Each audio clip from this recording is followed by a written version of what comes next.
नमस्कार दोस्तों, आप सभी का मेरे इस चैनल पर बहुत बहुत स्वागत है। आज की इस वीडियो में हम जानेंगे कि पैसा तो हम खूब कमाते हैं पर घर पर टिकता क्यों नहीं है। किसी न किसी तरीके से सभी पैसा कमा रहे होते हैं आज के टाइम में।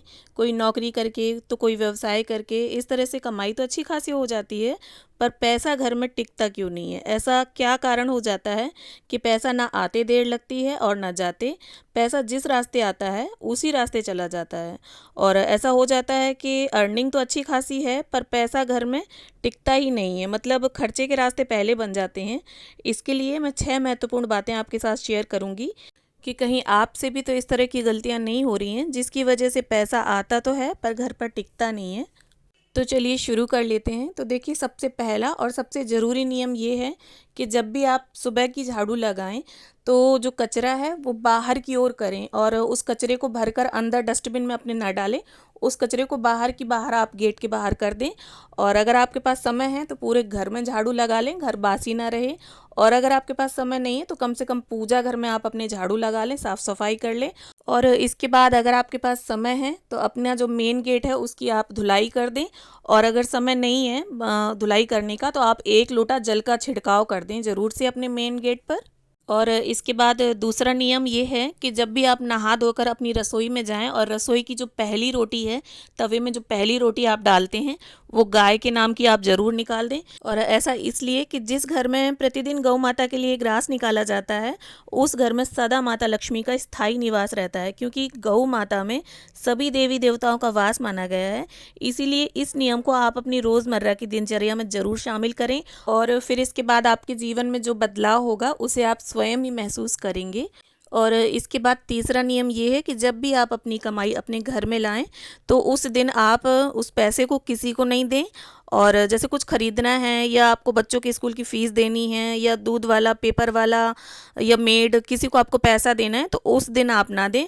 उस दिन आप जो पैसे लाएं उसे रोक कर रखें और अगले दिन आप कर लें ये काम। या जैसे आपने किसी का पैसा भी ले रखा है तो आप उस दिन रुककर अगले दिन ये जो लेन देन का काम है वो करें।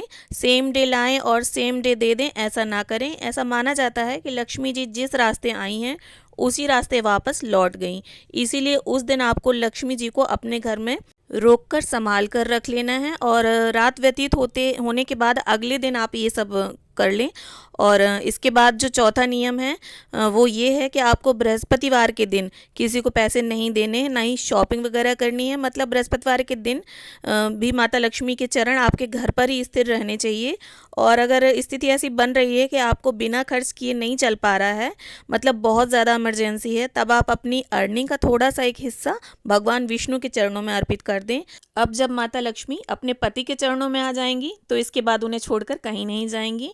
इसके बाद पांचवा जो नियम है वो ये है कि मंगलवार के दिन आपको किसी से कर्ज नहीं लेना चाहिए, क्योंकि ऐसा माना जाता है कि मंगलवार के दिन अगर आप किसी से कर्ज लेते हैं तो वो कम होने की जगह बढ़ता जाता है और इसे चुका पाना काफ़ी मुश्किल हो जाता है।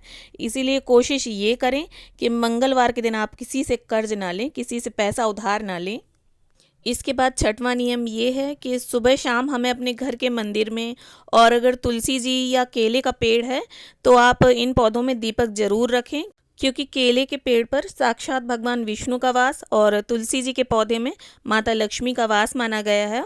और जिस घर में इन पौधों की पूजा होती है वहाँ पर माता लक्ष्मी का सदैव स्थायी वास रहता है। इसीलिए आप अपने घर में सुबह शाम की जो दिया बाती है उसका नियम ज़रूर बना लें। और अगर आप पहले से कर रहे हैं तब तो बहुत अच्छी बात है, वरना आज से ये जो नियम है वो आप अपने जीवन में शामिल करें और इसके बाद जो आपके जीवन में बदलाव होगा उसको आप स्वयं ही महसूस करेंगे। देखिए, मैं ऐसा बिल्कुल नहीं कह रही हूँ कि अगर आप आज से नियम चालू करेंगे, शुरू करेंगे तो कल ही आपको इसका असर देखने को मिलेगा, बदलाव हो जाएगा तुरंत ही। ऐसा बिल्कुल नहीं है, क्योंकि जिस तरह से चीज़ें धीरे धीरे बिगड़ती हुई समझ में आती हैं उसी तरह से चीज़ों को सुधरने में भी समय लगता है। तो ये जो नियम है ये आप अपने जीवन में शामिल करें और इसका जो फल है आपको ज़रूर मिलेगा। आप ज़रूर देख पाएंगे इन चीज़ों को कि किस तरह से आपके जीवन में बदलाव हो रहा है। आपकी कमाई उतनी ही है पर अब आपके घर में सेविंग होने लगी है। तो ये चीज़ें जो हैं वो आप अपने जीवन में खुद फ़र्क देखेंगे। आई होप वीडियो आप सभी के लिए यूज़फुल रहे। वीडियो अगर अच्छा लगा हो तो इसे लाइक शेयर करें, चैनल को सब्सक्राइब ज़रूर कर लें। तो मिलते हैं अगले वीडियो में नए टॉपिक के साथ। तब तक के लिए जय माता महालक्ष्मी।